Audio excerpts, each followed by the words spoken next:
Alright YouTube, it's been about a week since we got back from Sand Hollow, and there's a few things that I want to change. So first of all, I love this little fuel tank. The problem is it's constantly running out of gas. The engine I put in is a 4.6 liter stroker, so it guzzles the fuel. This little gas tank doesn't keep up. I usually have to carry spare tanks, or if not bigger, and I just gotten tired of it. So this was my original gas tank, and when I put this in, I just cut the top off and made it into a storage. Well, it fits here perfectly because that's originally how I designed it. So what I'm going to do is go ahead and go back to one of these tanks. Got rid of this tank in the first place because it would starve for fuel. This one does a good job, but again, it's just too small. Too bad they don't make this design like over here.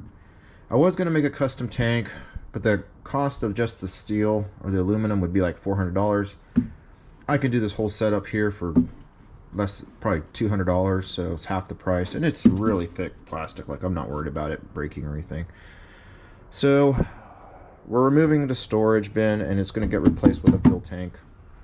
This is I believe it's a 10 gallon, 12 gallon, 10 gallon. It's double the size of my old tank. Reason is I keep running out of fuel. The stroker motor uses a lot more fuel than I thought it would, so I really need the extra fuel. And I originally had this tank. The only reason I switched was when I was at a steep incline, it would starve for fuel. Well, that's what all this stuff is about.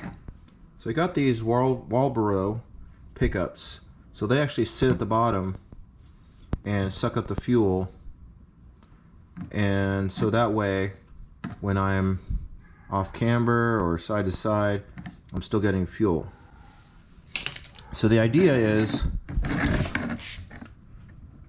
to set these up like this inside the tank, okay, and I'll have another one on this side here, and then it's split, comes out right here,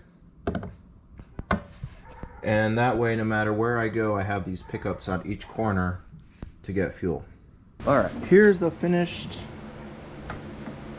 pickup. Got two of these Marlboro pickups on each side, and then a T that will come out the side. This. So, alright, so I got the new tank in, put some gas in, got the breather hooked up, and let's go around the other side. So I just use straps to hold it in. These tanks like the chassis likes to flex a little bit, so I've seen people like Jesse Haynes and some others just strap it in. It's a 500-pound working load limit, so I've got 1,000 pounds of holding power, so it makes it easy to remove it in and out. I've made metal straps before, and man, was it a pain to take in and out. So I just do this from now on. It's a good idea. It's easy to work with. I have my, I know it's kind of hard to see in the light, but return, my pump, and then my drain valve that I wanted, so I don't have to remove these. So hopefully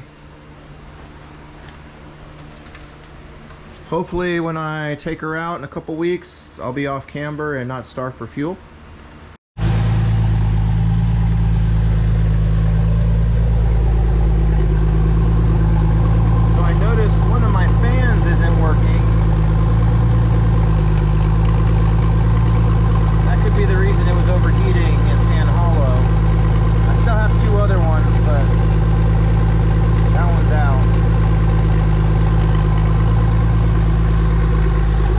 Thanks for watching. Hope you enjoyed this video. Hope it was informational, and we'll see how it does on the trail, and I'll keep you updated. Thanks for watching.